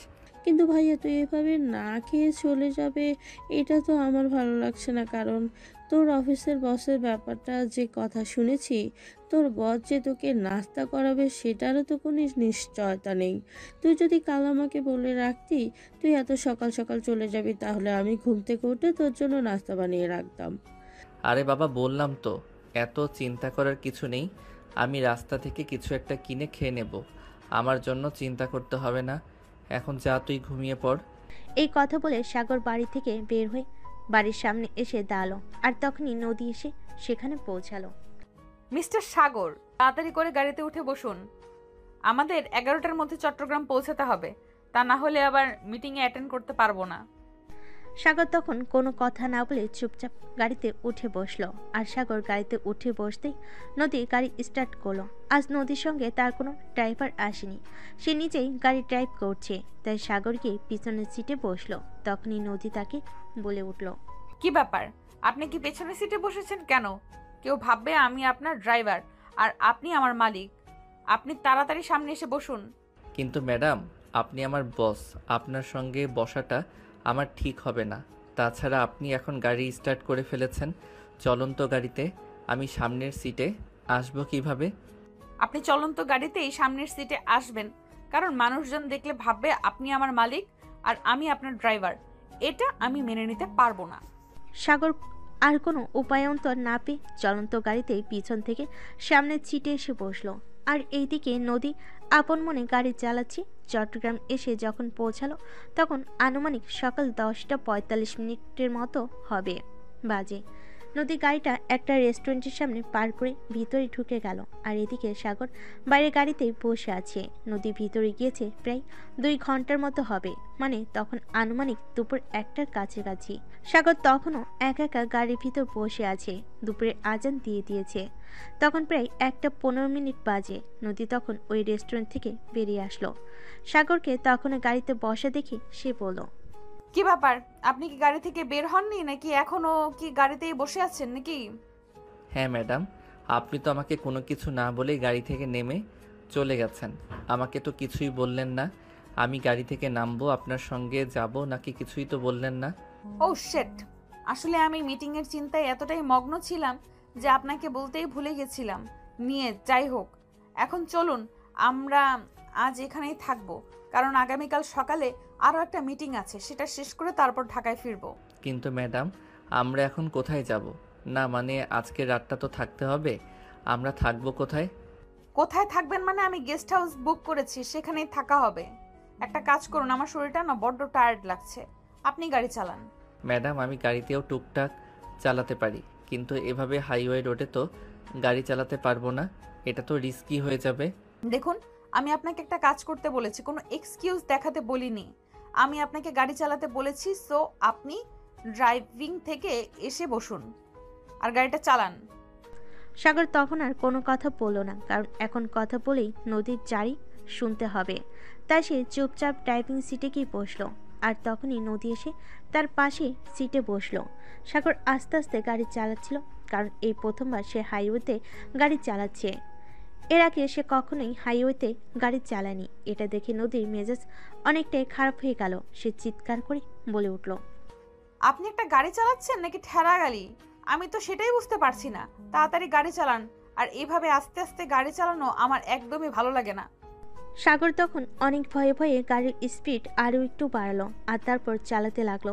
10 মিনিটের মধ্যেই তার একটা বিশাল গেস্ট হাউসের সামনে এসে গাড়ি দাঁড় করালো। আর তারপরই দুজনে গেস্ট হাউসের ভিতর ঢুকে গেল। নদী তখন রিসেপশন থেকে একটা চাবি নিয়ে তারপর সোজা তার রুমে চলে গেল। সাগর তার পিছন পিছন আসছিল, কিন্তু নদী যেটা তোয়াক্কা না করে সোজা রুমের ভিতর ঢুকে গেল। সাগর তখন কোনো উপায়ন্তর না পেয়ে সেই রুমে দরজার বাহিরে দাঁড়িয়ে রইল। তখনই ওই গেস্ট হাউসের ম্যানেজার সেখান দিয়ে যাচ্ছিল। তখন ওই গেস্ট হাউসের ম্যানেজার তাকে প্রশ্ন করলো, কী ব্যাপার, আপনি এখানে কেন দাঁড়িয়ে আছেন? ম্যাডাম কি আপনার সঙ্গে ঝগড়া করেছে নাকি? না, আপনি ভুল ভাবছেন, উনি আমার বস। উনি হয়তো ভিতরে কোনো কাজ করছেন, তাই আমি এখানে দাঁড়িয়ে আছি। ও আচ্ছা, কিন্তু আমি তো আপনাদেরকে ভেবেছিলাম আপনারা হয়তো হাজব্যান্ড ওয়াইফ। আপনাদের দুজনকে হাজব্যান্ড ওয়াইফের মতোই লাগছিল। যাই হোক, আমি আসি। এই কথা বলে ওই গেস্ট হাউসের ম্যানেজার সেখান থেকে চলে গেল। আর এদিকে সাগর তখনও সেখানেই দাঁড়িয়ে আছে। এদিকে পেটে ক্ষুধার যন্ত্রণা, সারাদিন কিছু খায়নি। আর অপরদিকে গেস্ট হাউসের রুমের বাইরে এক পায়ে দাঁড়িয়ে থাকতে হয়েছে। এখানে একটু বসার মতো জায়গাও নেই। এখন যদি এখান থেকে সাগর অন্যত্র কোথাও চলে যায়, তাহলে নদীর বকা শুনতে হবে। তাই সে চুপচাপ সেখানেই দাঁড়িয়ে আছে। এভাবেই দেখতে দেখতে দুপুর গড়িয়ে বিকেল, আর বিকেল গড়িয়ে সন্ধ্যা হয়ে আসলো। নদী যখন কোনো একটা কাজের রুম থেকে বের হলো, তখন সাগর তাকে বলল, ম্যাডাম, আমার না খুব ক্ষুধা পেয়েছে। তোর সাথে আমাকে বলছেন কেন? গেস্ট হাউসের বাইরে রেস্টুরেন্ট আছে, ওখান থেকে খেয়ে আসলেই পারতেন। না মানে আসলে ম্যাডাম, আমি তো আমার সঙ্গে তেমন কোনো টাকা নিয়ে আসিনি। তাছাড়া মাসের শেষের দিক চলছে, হাতে তেমন টাকা পয়সা নেই। আর এখানকার রেস্টুরেন্টে সব দামি দামি খাবার, ওসব খাবার কিনে খাওয়ার মতো সামর্থ্য আমার নেই। সেটা আপনি আমাকে আগে বলেননি কেন? এই নেন, এখানে 2000 টাকা আছে, খাবারটা খেয়ে আসেন। আর আমি এখন আমার এখানকার এক বন্ধুর সঙ্গে দেখা করতে যাচ্ছি, কতক্ষণ আপনি রুমের ভেতরে গিয়ে বিশ্রাম নিতে পারেন। আচ্ছা ম্যাডাম, ঠিক আছে, কিন্তু আপনি তো একটা রুম বুক করেছেন, তাহলে রাতে কোথায় থাকবো আমি? কোথায় আবার থাকবেন? আপনি রুমের বাইরে দাঁড়িয়ে থেকে এখন যেভাবে আমাকে পাহারা দিচ্ছিলেন, ঠিক সেভাবেই আমাকে পাহারা দিবেন। আমি তো এখানে কোনো গার্ড নিয়ে আসিনি। আমার উপর যদি কেউ হামলা করে তাহলে আমাকে কে বাঁচাবে? তাই আপনি সেই দায়িত্ব পালন করবেন। কিন্তু ম্যাডাম, আমি কোনো কথা শুনতে চাই না। আপনাকে যেটা বলেছি সেটাই, রেস্টুরেন্ট থেকে খাবার খেয়ে আসবেন, আর তারপর আমি না আসা পর্যন্ত আমার রুমে আপনি বিশ্রাম নেবেন, আর আমি চলে আসলে আপনি বাইরে চলে আসবেন। এ বলে সাগরকে আর কোনো কথা বলার সুযোগ না দিয়ে নদী সেখান থেকে চলে গেল। আর এদিকে সাগর তখন গেস্ট হাউস থেকে বের হয়ে বাইরে একটা রেস্টুরেন্ট থেকে কিছু খাবার খেয়ে নিল, আর তারপর রুমে এসে বিশ্রাম নিতে থাকলো। এভাবে দেখতে দেখতে ওই দিনের রাত প্রায় 12টা বেজে গেল, কিন্তু নদী এখনো ফিরে আসেনি। তাই সাগর নদীকে ফোন দিল। কি ব্যাপার, কি হলো? কোনো সমস্যা হয়েছে নাকি? তুমি আমাকে ফোন দিলে কেন? না মানে ম্যাডাম, রাত 12টা বেজে গেছে, এখন আপনি গেস্ট হাউসে ফিরে আসেননি। আপনার কোনো সমস্যা হলো কিনা তাই আপনাকে ফোন দিলাম। আমার কোনো সমস্যা হতে যাবে কোন দিকে? তুমি কি ওখানে বসে বসে এটারই প্রার্থনা করছিলে নাকি? না ম্যাডাম, আপনি তো আমাকে বলে গেলেন আপনি আপনার বন্ধুর সঙ্গে দেখা করতে চাচ্ছেন আর দেখা করে চলে আসবেন, কিন্তু এদিকে এতটা সময় পেরিয়ে গেল, তারপরেও আপনি গেস্ট হাউসে ফিরে আসছেন না, সেটা থেকেই আমার চিন্তা হচ্ছিল, তাই আপনাকে ফোন দিলাম। আমি আজকে ফিরে আসবো না, আমি আজকের রাতটা আমার বন্ধুর বাড়িতেই থেকে যাব। তুমি ওখানেই থাকো। এখন আমি আপনার কথা শুনে নিশ্চিন্ত হলাম, আসলে খুব টেনশন হচ্ছিল তো তাই। নদী তখন তার কথার কোনো উত্তর না দিয়ে ফোনটা কেটে দিল। আর এইদিকে সাগর তখন বিছানায় শুয়ে ঘুমিয়ে পড়ল। পরের দিন সকালে ঘুম থেকে উঠে সে ফ্রেশ হয়ে নিল, আর তখনই নদী তাকে ফোন দিল। আমি আমার বন্ধুর বাড়ির অ্যাড্রেস তোমাকে মেল করে দিচ্ছি, তুমি গাড়িটা নিয়ে আমার বন্ধুর বাড়ির সামনে চলে এসো। এই বলে সাগরকে কোনো কথা বলার সুযোগ না দিয়েই নদী ফোনটা কেটে দিল। সাগর তখন মোবাইলটা হাতে নিয়ে অ্যাড্রেসটা দেখলো, তারপরেই গেস্ট হাউস থেকে বের হয়ে ওই অ্যাড্রেসে চলে আসলো। এই বাড়ির সামনে দাঁড়িয়ে সাগর নদীকে ফোন দিল। ম্যাডাম, আমি চলে এসেছি। আপনি কোথায়? আপনাকে তো কোথাও দেখতে পাচ্ছি না। আমি আসছি, 2 মিনিট দাঁড়া। বান্ধবীর সঙ্গে এতদিন পর দেখা হয়েছে, তাই তার সঙ্গে গল্প আর শেষ হতেই চাইছে না। এই বলে নদী ফোনটা কেটে দেয়, আর কিছুক্ষণ পর বাসা থেকে নেমে আসে। তারপর তার বান্ধবীর কাছ থেকে বিদায় নিয়ে গাড়িতে উঠে বসে। তখন সাগর তাকে প্রশ্ন করে, ম্যাডাম, আমরা এখন কোথায় যাব? কাল যে রেস্টুরেন্টে গিয়েছিলাম ওখানেই। তাড়াতাড়ি যাও, আমাদের হাতে বেশি সময় নেই, 10 মিনিটের মধ্যেই ওখানে পৌঁছাতে হবে। কিন্তু ম্যাডাম, লোকেশন দেখাচ্ছে আমাদের প্রায় 25 মিনিটের মতো সময় লাগবে ওখানে গিয়ে পৌঁছাতে, তাহলে 10 মিনিটের মতো ওখানে পৌঁছাবো কি করে? আমি কোনো কথা শুনতে চাই না, তোমাকে যেটা বলেছি সেটাই করো। তুমি তাড়াতাড়ি করে গাড়ি চালাবা, 10 মিনিটের মধ্যে ওখানে পৌঁছাতে হবে। সাগর তখন কোনো কথা না বলে গাড়ি চালাতে শুরু করলো, কারণ এখন যদি সে নদীর সঙ্গে কথা বলে তাহলে আরও সময় ফুরিয়ে যাবে, আর সময় মতো পৌঁছাতে না পারলে নদীর বকা সঙ্গে পানিশমেন্ট আছে। তাই সে হাই স্পিডে গাড়ি চালিয়ে 10 মিনিটের মধ্যে সেখানে এসে পৌঁছালো। তুমি এখানেই থাকো, আমি মিটিং শেষ করে চলে আসবো। আর এই নাও 500 টাকা, তুমি নাস্তাটা করে নিও। ম্যাডাম, আপনি নাস্তা করবেন না মানে? আমাকে টাকা দিয়েছেন তাই জিজ্ঞাসা করলাম। আমার নাস্তা করা বা না করার জন্য তোমাকে আমি চিন্তা করতে বলিনি। তোমাকে যেটা বলেছি তুমি সেটাই করো, যাও নাস্তা করে এসো। আমার যখন সময় হবে তখন আমি নাস্তা করে নেব। তাছাড়া তুমি খুব ভালো করেই জানো আমি আমার বান্ধবীর বাসা থেকে এসেছি এবং বান্ধবীর মার সাথে কে নাস্তা না করে চলে এসেছি, এটা তো আর ভাবার কথা নয়। আচ্ছা ম্যাডাম, ঠিক আছে, আমি নাস্তা করে এখানেই অপেক্ষা করব। নদী তখন কোনো কথা না বলেই চুপচাপ ওই রেস্টুরেন্টের ভিতর চলে গেল, আর তারপর প্রায় 2 ঘন্টা পর সেখান থেকে বের হয়ে আসলো।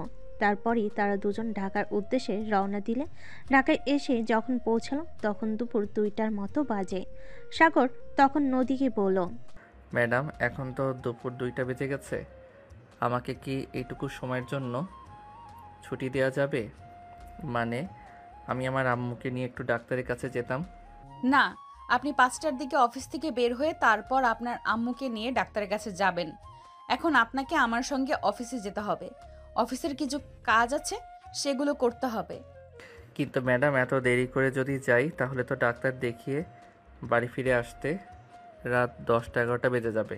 আমার আম্মুর শরীরটা এমনিতেই খারাপ, তারপর আবার এত রাত পর্যন্ত বাইরে থাকাটা কি ঠিক হবে? আমি কোনো কথা শুনতে চাই না, যেটা বলেছি সেটাই করুন। সাগর তখন বুঝতে পারল এভাবে আর কথা বলে লাভ হবে না, তাই সে কথা না বলে অফিসে চলে গেল আর নিজের কেবিনে বসে কাজ করতে থাকলো। প্রায় আধা ঘন্টা পর রিমি সেখানে এসে উপস্থিত হলো আর সাগরকে বলল, কি ব্যাপার মিস্টার, খবর কি আপনার? বিষয়টা তো আমার ঠিক সুবিধা লাগছে না। আপনি কোন বিষয়ে কথা বলছেন আমি বুঝতে পারছি না, যদি একটু খুলে বলতেন তাহলে আমার বুঝতে সুবিধা হতো। এমন ভাবে দেখছেন যেন ভাজা মাছটা উল্টে খেতে জানেন না। ম্যাডামের সঙ্গে আপনার কি চলছে একটু জানতে পারি? আচ্ছা, আপনার কি মাথায় সমস্যা আছে নাকি আমি সেটাই বুঝতে পারি না। ম্যাডামের সঙ্গে আবার আমার কি থাকতে যাবে? আর কোথায় ম্যাডাম, কোথায় আমি? আমি কি বামুন হয়ে আকাশের চাঁদ ধরার মতো দুঃসাহস দেখাতে পারি নাকি?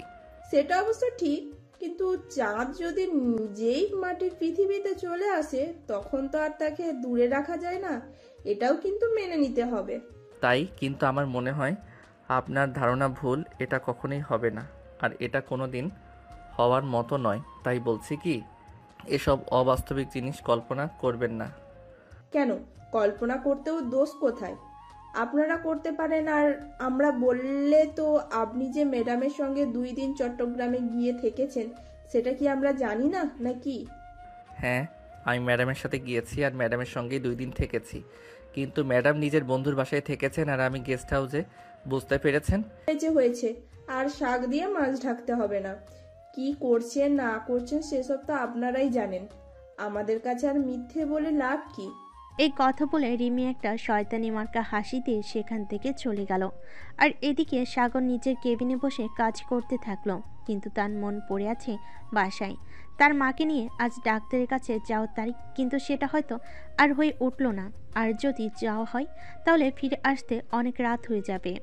এগুলো চিন্তা করতে করতে এসে কাজ করছিল, কিন্তু সে কাজে মন বসাতে পারছিল না। এভাবে দেখতে দেখতে বিকেল 5টা বেজে গেল। আর সে কোনো রকমের কাজগুলো শেষ করে নদীর কেবিনে গেল। ম্যাডাম, 5টা তো বেজে গেছে, এখন কি আমি যেতে পারি? না মানে আপনাকে যে বলেছিলাম আমি আমার আম্মুকে নিয়ে ডক্টরের কাছে যাব, তাই। আচ্ছা ঠিক আছে, যান। আপনাদের নিয়ে আর পারি না, সব সময় শুধু একটা না একটা অজুহাত আপনাদের দেখাতেই হবে। আপনাদের প্রতিদিনই ছুটি লাগবে, কি আর করব, যান তাহলে। সাগর তখন নদীর কেবিন থেকে বের হয়ে চলে আসলো, আর তারপর অফিস থেকে বের হতে যাচ্ছিল। তখনই আবারও রিমি তার সামনে এসে দাঁড়িয়ে বলে, কি ব্যাপার সাহেব, আজকাল আপনার আচার আচরণ ঠিক ভালো লাগছে না। আপনি এত সকালে অফিস থেকে চলে যাচ্ছেন আর ম্যাডাম আপনাকে ছেড়ে দিয়েছে, বলুন তো এর পেছনের কারণটা কি? আরে বাবা রিমি, তুমি এমন কেন করছো? আমাকে নিয়ে এত সমালোচনা কেন তোমাকে করতে হবে বলো শুনি? আমার আম্মু অসুস্থ, আম্মুকে নিয়ে ডাক্তারের কাছে যেতে হবে, তাই ম্যাডামের কাছ থেকে 1 ঘন্টার জন্য ছুটি নিয়েছি। আই এম সরি, আমি আসলে তোমার সঙ্গে মজা করছিলাম। আচ্ছা ঠিক আছে, আন্টিকে নিয়ে ডক্টরের কাছে যাও, আর ডাক্তার কি বলে সেটা কিন্তু আমাকে জানিও। এই বলে রিমি তখন ওখান থেকে চলে গেল। আর এদিকে সাগর অফিস থেকে বের হয়ে বাসায় চলে আসলো। সে আগেই তিশাকে ফোন দিয়ে বলে দিয়েছিল তার আম্মুকে নিয়ে রেডি হয়ে থাকতে, ডক্টরের কাছে যাবে। তাই এদিকে তিশা রেডি হয়ে অনেকক্ষণ আগে থেকে বসেছিল। সাগর পাশে এসে তাদেরকে নিয়ে হসপিটালের উদ্দেশ্যে বেরিয়ে পড়ল। ডাক্তার দেখিয়ে বাসে আসতে আসতে রাত 11টার মতো বেজে গেল। তোকে তো আমি বলেছিলাম আমি আম্মুকে নিয়ে ডাক্তারের কাছে চলে যাই, কিন্তু তুই তো আমার কোনো কথাই শুনলি না। এখন রাত 11টা বেজে গেছে, কখন রান্না করবা, কখন খাবো, আর কখন ঘুমাবো? তোকে তো আবার কাল সকালে অফিসে যেতে হবে। সমস্যা নেই, চলো আমি তোকে রান্নার কাজে সহযোগিতা করি, তাহলে তাড়াতাড়ি রান্নাটা হয়ে যাবে আর তাড়াতাড়ি খাওয়া দাওয়া করে ঘুমিয়ে পড়তে পারবো। অফিস নিয়ে তোকে চিন্তা করতে হবে না, তোরও তো কাল কলেজ আছে। বলতে বলতে দুই ভাই বোন মিলে রান্না করে চলে গেল। তারপর দুজন মিলে রান্না শেষ করে খাওয়া দাওয়া করে ঘুমিয়ে পড়ল। পরের দিন যখন সাগর নিজের কেবিনে বসে কাজ করছিল, তখনই হঠাৎ তার একটা কাজ নিয়ে সমস্যায় পড়ে গেল। কাজটা কোনোভাবেই করতে পারছিল না, তাই সে রিমি কেবিনে চলে গেল আর রিমি তাকে কাজটা বুঝিয়ে দিচ্ছে। তখনই নদী সেটা দেখে ফেলে আর সেখানে উপস্থিত হয়। প্রচণ্ড রেগে গিয়ে নদী তাদের দুজনকে উদ্দেশ্য করে বলে, কি ব্যাপার, কি হচ্ছে এগুলো? এটা আমার অফিস, এটা প্রেম করার জায়গা নয়। এখানে এইসব করার অনুমতি আপনাদের কে দিয়েছে? ম্যাডাম, আপনি ভুল ভাবছেন, আমরা সেরকম কোনো কিছুই করিনি। আমি সাগরকে একটা কাজ বুঝিয়ে দিচ্ছিলাম, ব্যাস এইটুকুই, আর কিচ্ছু না। প্রশ্নটা কি আমি আপনাকে করেছি নাকি সাগরকে করেছি? আপনি কেন উত্তর দিচ্ছেন? আপনাকে তো আমি কোনো কিছুই জিজ্ঞাসা করিনি। হ্যাঁ ম্যাডাম, রিমি একদম ঠিক কথাই বলেছে। আমি একটা কাজ করতে পারছিলাম না, তাই সেটা রিমি আমাকে দেখিয়ে দিয়েছিল, আর কিছুই না। ও আচ্ছা, তাই বুঝি। আপনি কাজটা করতে পেরেছিলেন না, তাহলে আপনি আমার কাছে চলে যেতেন, আমি আপনাকে এই কাজটা বুঝিয়ে দিলাম, কিন্তু তাই বলে আপনি এই মেয়েটার কাছে কেন আসবেন? আপনি জানেন না আমার অফিসে এইসব প্রেম টেম ওসব চলে না। ম্যাডাম, আমি সত্যি বলছি, আমাদের দুজনের মধ্যে সেরকম কোনো সম্পর্ক নেই। আপনি আমাদের ভুল ভাবছেন। আমরা দুজন শুধুমাত্রই অফিস কলিগ, আর বলতে পারেন ভালো বন্ধু, এছাড়া আর কিছুই না। একদম কথা বলবেন না আপনি। যেভাবে গায়ে পড়ে ডলাডলি করছিলেন, এরপর কি আপনাদের আর কি বলবো। যাই হোক, আজকের পর থেকে যেন আমার অফিসে এইসব কিছু না হয়। আপনি কোনো কাজ বুঝতে না পারলে সেটা আমার কাছে নিয়ে যাবেন, আমি বুঝিয়ে দেব। তাই বলে আপনি অন্য একজন মেয়ে কলিগের সঙ্গে এইভাবে ডলাডলি করবেন না। কথাটা শুনে সাগর আর রিমি দুজনেই মনে মনে অনেক কষ্ট পেল, মুখে কিছু বলল না। কারণ এই মানুষটাকে কোনো কথা বলো লাভ হবে না। কারণ এই মেয়ে তার মনে যা আসবে তাই বলবে, কি হয়েছে আসল ঘটনা কি সেটা কখনোই খুঁজবে না। যাই হোক, এদিকে সাগর কাজটা বুঝে নিয়ে তারপর নিজের কেবিনে চলে যায় আর কাজ করতে থাকে। তখনই নদী আবার তার কেবিনে নিয়ে আসে আর বলে, তুমি ওই মেয়েটার কাছে কেন গিয়েছিলে? ম্যাডাম, বললাম তো আমি কাজটা বুঝতে পারছিলাম না, তাই তার কাছ থেকে কাজটা বুঝে নেওয়ার জন্য গিয়েছিলাম। তুমি আমার কাছে কেন যাওনি? আমি এই অফিসের এমডি, তোমার কোনো সমস্যা হলে সেটা সমাধান করার দায়িত্ব আমার। ম্যাডাম, আপনাকে তো কিছু বলতে গেলে আপনার ঝাড়ি শুনতে হয়, তাই আপনার কাছে যাইনি। রিমি তো আমাকে সহজেই বিষয়টা বুঝিয়ে দিল, তাই আমি ওর কাছ থেকেই বুঝে নিলাম। আমি ঝাড়ি দিয়ে কথা বলি বলে আমার কথা ভালো লাগে না, আর ওই মেয়েটার সঙ্গে ডলাডলি করতে খুব ভালো লাগে। লাস্ট বারের মতো ওয়ার্নিং দিচ্ছি তোমায়, আমার অফিসে এইসব কিছু চলবে না কিন্তু। ম্যাডাম, আমি আপনার দুইটা পায়ে ধরি, কিন্তু দয়া করে এরকম অপবাদ দেবেন না। এগুলো একদম ভালো না। আমি এই মেয়েটার সঙ্গে কেন কোনো সম্পর্ক করতে যাব? তাছাড়া আপনি জানেন আমার ফ্যামিলির সম্পর্কে আমার এই মুহূর্তে এসব কিছু করার সময় নয়। আমি এখন ফ্যামিলিটাকে ভালো রাখার দায়িত্ব কাঁধে নিয়েছি। আমাকে এখন সেটাই করতে হবে। অন্য কোনো দিকে মনোযোগ দেওয়া আমার কাজ নয়। দেখো, আমাকে কোনো কিছু বোঝাতে এসো না।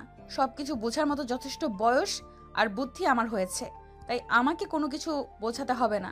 নেক্সট টাইম এরকম কিছু দেখলে এর জন্য কিন্তু তোমাকে পানিশমেন্ট পেতে হবে, এটা আমি তোমাকে বলে গেলাম। সাগর তখন আর কোনো কথাই বলে না, চুপচাপ নিজের মতো কাজ করতে থাকলো। কারণ এখন আর নদীর সঙ্গে কোনো কথা বলে লাভ হবে না, তাই কথা না বলে সবচাইতে ভালো কাজ। আয়শা চুপচাপ বসে রইল, আর নদী নিজের মতো করেই বেশ কিছুক্ষণ বকবক করে তারপর সেখান থেকে চলে গেল। এভাবেই চলছিল দিনগুলো, যেন প্রত্যেকটা দিন দোজকের ন্যায় কাটতে থাকে। প্রতিদিন সকালবেলা অফিসে আসো, তারপর নদীর এই বকবকানি আর চেঁচামেচি চিৎকার শোনো, এগুলো নিত্যদিনকার রুটিন। সেদিন হঠাৎ করে নদীর আব্বু নদীকে বলে, নদী, তুমি একটা কাজ করো, সাগরকে বলো একবার আমার সঙ্গে বাসায় এসে দেখা করে যেতে। কেন আব্বু, কি হয়েছে আমাকে বলো। না, তোমার সঙ্গে বলে কোনো লাভ হবে না। তুমি সাগরকে অফিসে গিয়ে বলে দিও আজ বিকেলে আমার সঙ্গে দেখা করতে। আমি তার সঙ্গে দেখা করে সরাসরি কিছু কথা বলতে চাই। কি এমন কথা যেটা আমার সঙ্গে তুমি বলতে পারবে না? সাগর আসলে তারপর তার সঙ্গে তোমাকে বলতে হবে। কথাটা এরকমই, তাই বললাম তুমি অফিসে গিয়ে সাগরকে বলে দিও আমি তার সঙ্গে দেখা করতে চাই, তাহলেই সে চলে আসবে, তোমাকে অন্য কিছু করতে হবে না। আচ্ছা ঠিক আছে, সমস্যা নেই, আমি সাগরকে বলে দিব। আমি এখন আসছি, আমার অফিসের টাইম হয়ে গেছে। এই কথা বলে নদী বাসা থেকে বের হয়ে অফিসে চলে আসে। অফিসের কাজ শেষ করতেই দুপুর হয়ে গেল। তখন সে সাগরকে নিজের কেবিনে ডেকে পাঠালো। ম্যাডাম, আপনি নাকি আমায় ডেকেছেন? হ্যাঁ, আব্বু বললো তোমার সঙ্গে দেখা করতে চাই, তাই আমি তোমাকে বলতে এলাম। তুমি একবার আব্বুর সঙ্গে দেখা করে নিও। কেন ম্যাডাম, স্যারের আবার কিছু হয়েছে নাকি? না, আমি জিজ্ঞাসা করেছিলাম, আমাকে তো কিছু বললো না। তো বলো তোমাকে বলতে, তুমি নাকি আব্বুর সঙ্গে দেখা করবে। আচ্ছা ম্যাডাম, ঠিক আছে, সমস্যা নেই। আজ বিকালে অফিস ছুটি হলে আমি স্যারের সঙ্গে দেখা করে নিব। এই বলে সাগর নদীর কেবিন থেকে বেরিয়ে আসলো। সেদিন অফিস ছুটি হওয়ার পর অফিস থেকে এসে সোজা সাগর নদীদের বাসে চলে গেল। সাগর বাসে ঢুকতেই দেখতে পেল নদীর আব্বু ড্রয়িং রুমে বসে তার জন্য অপেক্ষা করছিল। সাগর ড্রয়িং রুমে ঢুকেই নদীর আব্বুকে সালাম দিল। আসসালামু আলাইকুম স্যার। ম্যাডাম বলে আপনি নাকি আমার সঙ্গে দেখা করতে চেয়েছেন, কেন কিছু হয়েছে নাকি? না, সেরকম কিছু না, আসলে তোমার সঙ্গে একটু কথা বলতে চাই, একটা জরুরি দরকারি, তাই তোমাকে ডেকে পাঠালাম। হ্যাঁ স্যার, বলুন না, কি বলবেন? না মানে আসলে কথাটা তোমাকে কিভাবে বলবো সেটাই তো ভেবে পাচ্ছি না। আসলে তোমার তো বাবা বেঁচে নেই। ফ্যামিলিতে এখন তুমি একমাত্র মানুষ যে কিনা তোমার ফ্যামিলির ব্যাপারে সিদ্ধান্ত নিতে পারো। তাই তোমাকেই সরাসরি ডেকে পাঠালাম তোমার সঙ্গেই বলবো বলে। হ্যাঁ স্যার, বলুন না কি বলবেন। এত আমতা আমতা করার কি আছে? আপনি আমার পিতৃ সমতুল্য। আপনি যদি আমাকে কোনো কাজ করতে বলেন, সেটা আমি আমার জীবন দিয়ে হলেও করতে চেষ্টা করব। আসলে বিষয়টা সেরকম নয়। আমি তোমাকে একটা কথা বলতে চাই, যদি তুমি রাখো তাহলে বলতে পারি। বললাম তো স্যার, আপনি আমার পিতৃ সমতুল্য। আপনি আমায় আদেশ করুন, আমি সেই কথা রাখতে বাধ্য। আসলে কথাটা হলো, আমি চাই তুমি আমার মেয়েকে বিয়ে করো। এটা কোনো কথা হলো? এই কথাটা বলার জন্য এতক্ষণ আপনাকে এভাবে আমতা আমতা করতে হয় নাকি? সরাসরি বলে ফেললেই তো হতো। কথাটা বলে সাগর নিজের জিভে কামড় দিল আর বলতে লাগলো, হায় আল্লাহ স্যার, এটা আপনি কি বলছেন? কোথায় আপনার মেয়ে আর কোথায় আমি? বামুন হয়ে আকাশের চাঁদে হাত বাড়াতে চাই না। তাছাড়া 5 বছরের জন্য চুক্তিবদ্ধ হয়ে আপনার অফিসে চাকরি নিয়েছি। এখানে আপনার মেয়ের যে সকল অত্যাচার সহ্য করছি, বিয়ে করে আপনার মেয়ের অত্যাচার আমার পুরো পরিবারটাকে জ্বালাতে চাই না। হ্যাঁ বাবা, সেটা আমি খুব ভালো করেই জানি। আমার মেয়েকে সহজে কোনো ছেলে বিয়ে করতে চাইবে না, কিন্তু আমি তোমাকে দেখেছি তুমি আমার মেয়েকে সহ্য করার মতো ক্ষমতা রাখো। তাই আমি চিন্তা করেছি তোমার সঙ্গে আমার মেয়েকে বিয়ে দেব। তাছাড়া তুমি যথেষ্ট বুদ্ধিমান ছেলে, আমার মেয়েকে কিভাবে কন্ট্রোল করতে হবে সেই বুদ্ধি নিশ্চয়ই তোমার মাথায় আছে।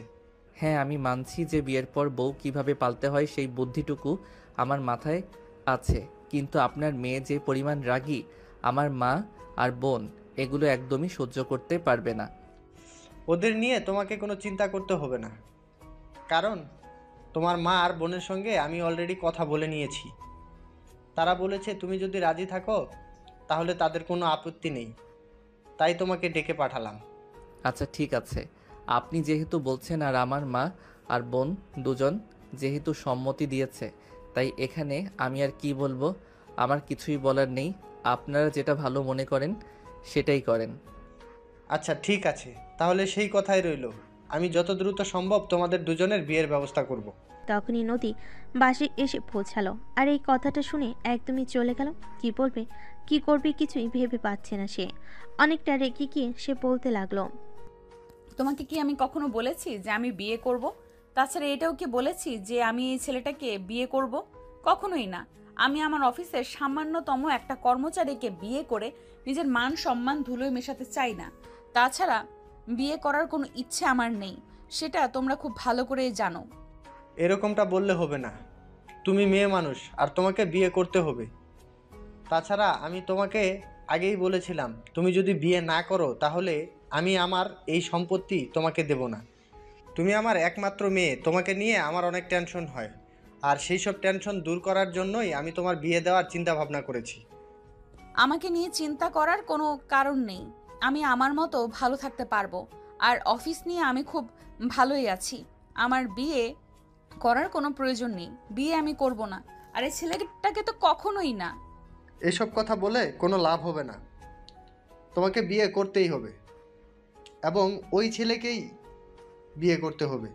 এটাই আমার শেষ কথা, কারণ সাগর ছাড়া অন্য কোনো ছেলে আমি দেখতে পাচ্ছি না যে তোমাকে সহ্য করতে পারবে। তুমি মানুষকে কেমন অত্যাচার করো সেটা তুমি নিজেই খুব ভালো করে জানো, তাই অন্য কেউ যে সহজে তোমাকে মেনে নেবে না এটাও তো খুব ভালোভাবেই বুঝতে পারছো। তাই বলছি কোনো ঝামেলা করো না। ঝামেলা আমি এখনো কিছু করিনি, তাই সহজ ভাষায় সুন্দর করে তোমাদের বলছি আমি বিয়ে করব না। আর এই ছেলেটাকে তো কখনোই নয়। এখন তোমরা যদি আমার কথা মেনে নিতে না পারো তাহলে তো আমার কিছু করার নেই। তাহলে তুমিও আমার শেষ কথা শুনে রাখো, তুমি যদি ওই ছেলেটাকে বিয়ে না করো তাহলে তুমি আমার মরা মুখ দেখবে। এখন তুমি ডিসাইড করে নাও তুমি কোনটা করবে, তোমার আব্বুর মৃত অবস্থায় দেখবে নাকি সাগরকে বিয়ে করবে। আমি বুঝতে পারছি না তোমার কি হয়েছে, তুমি কেন এরকম পাগলের মতো কথা বলছো? আমি এই ছেলেটাকে কেন বিয়ে করব? কি এমন আছে এর মধ্যে? তোমাকে সহ্য করার মতো যে গুণটুকু থাকা দরকার সেই গুণটুকু ওর মধ্যে আছে, তাই আমি ওই ছেলের সঙ্গেই তোমাকে বিয়ে দেব। নদী তখন কোনো কথা না বলে সেখান থেকে রাগে গজগজ করতে করতে চলে গেল। আর এইদিকে সাগর তখন নদীর আব্বুকে উদ্দেশ্য করে বলল, আঙ্কেল, সব কিছুই ঠিক আছে, কিন্তু বিয়ের পর যদি আপনার মেয়ে আমাকে কোনো দিনও স্বামী হিসেবে মেনে নেয় আর আমার সঙ্গে যদি সবসময় খারাপ আচরণ করতে থাকে, তাহলে তখন আমি কি করব? যে মেয়েটা তোমার বউ হতে চলেছে সেই মেয়েটা আমার মেয়ে, এটা তুমি ভুলে যেও না। তাই ওকে কিভাবে কন্ট্রোল করতে হবে সেটা আমি জানি। আমি তোমাকে শিখিয়ে দেব কখন, কোথায় আর কিভাবে কি করতে হবে, বুঝতে পেরেছো? আচ্ছা ঠিক আছে স্যার, আজ তাহলে আমি আসি। আপনি আমার আম্মুর সঙ্গে কথা বলে সব কিছু ঠিক করুন। হ্যাঁ, সব কিছু তো আমি ঠিক করবই, কিন্তু তোমাকে একটা কথা বলার আছে। তুমি কিন্তু আর এখন থেকে আমাকে স্যার বলবে না, আব্বু বলে ডাকবে। ঠিক আছে আব্বু, আজ তাহলে আসি। এই বলে স্বাগত তাদের বাড়ি থেকে বের হয়ে চলে আসলো। আর বাসে আসতে না আসতেই তার ছোট বোন তিশা তাকে বলল, ভাইয়া তোর শ্বশুর ফোন করেছিল, বললো তোর সঙ্গে নাকি কথা বলছে, নদীর সঙ্গে নাকি তোর বিয়ে ঠিক করেছে, এটা কি সত্যি? হ্যাঁ, শ্বশুর আব্বু তো বলল উনি নাকি তোর আর আম্মুর সঙ্গে কথা বলেছে, তোরা নাকি